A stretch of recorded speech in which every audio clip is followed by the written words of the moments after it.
வணக்கங்க. இன்றைக்கி பார்க்குறது ரொம்பவே சிம்பிளாக செய்யக்கூடிய ஒரு காலை உணவு. கருப்பு சுண்டலை நம்ம ஊற வச்சுட்டு உப்பு சேர்த்து வேக வச்சு எடுத்துக்கலாம். சக்கரவள்ளி கிழங்க பொடியாக நறுக்கி எடுத்துக்கலாம். நறுக்கிட்டு உப்பு மஞ்சத்தூள் சேர்த்து அதையும் வேக வச்சு தண்ணியை வடித்து எடுத்துக்கலாம். சக்கரவள்ளி கிழங்கு மரவள்ளி கிழங்கு எல்லாமே முதல்ல ஈவினிங் ஸ்நாக்ஸாக தான் எடுத்துக்கிட்டு இருப்போம். இப்போ அப்படி இல்லைங்க. இந்த காலை உணவு கூடவே நான் இது சமைச்சு காலை உணவுக்காகவே எடுத்துக்கிறது. ஸோ சாப்பாடு செய்ய வேண்டியதில் நம்ம இட்லி தோசைக்கு மாவரைச்சி வைக்க வேண்டிய வேலையும் இல்லை. இந்த மாதிரி செய்யும்போது உடலுக்கும் ஆரோக்கியம், சாப்பிட்றதுக்கும் ரொம்பவே நல்லாயிருக்கும்.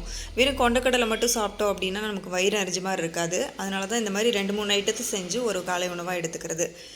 இதையும் நம்ம வந்து தாளித்து தேங்காய் துருவல் தூவி எடுத்துக்கலாம். தாளித்து சாப்பிட்றது ரொம்பவே டேஸ்ட்டாக இருக்கும். இப்போ பார்த்திங்கன்னா கொண்டுக்கடலை ஒரு உணவாச்சு. அதுக்கப்புறம் நம்ம சக்கரவள்ளி கிழங்கையும் வேக வச்சு தாளிச்சாச்சு. அதுவும் ஒரு உணவு. அது கூட பார்த்திங்கன்னா இப்போ கேழ்வரகு கஞ்சி. இந்த கேழ்வரகு கஞ்சி இந்த மாதிரி செய்யும்போது ரொம்பவே டேஸ்ட்டாக இருக்கும். ஒரு பாத்திரத்தில் நெய் சேர்த்துக்கப்புறம் சின்ன வெங்காயம் பொடியாக நறுக்குனது, பச்சை மிளகா 2 சேர்த்துட்டு கேரட் பீன்ஸும் சேர்த்துட்டு கொஞ்சம் நேரம் நல்லா வதக்கிட்டு தண்ணி சேர்த்துக்கலாம்.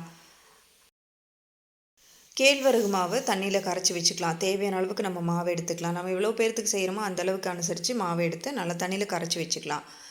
இப்போ இது கூட உப்பு சேர்த்துட்டு நல்லா கொதி வந்ததும் கொஞ்சமாக முருங்கைக்கீரை போட்டு அந்த முருங்கைக்கீரையும் ஒரு 2 நிமிஷம் நல்லா வெந்ததுக்கப்புறம் அந்த கரைச்சி வச்ச கேழ்வரகு மாவு விட்டு நல்லா கிளறி எடுத்துகிட்டு போதுங்க. நல்லா வேக வச்சு எடுக்கும்போது சூப்பரான கேழ்வரகு கஞ்சி தயாராகிரும்.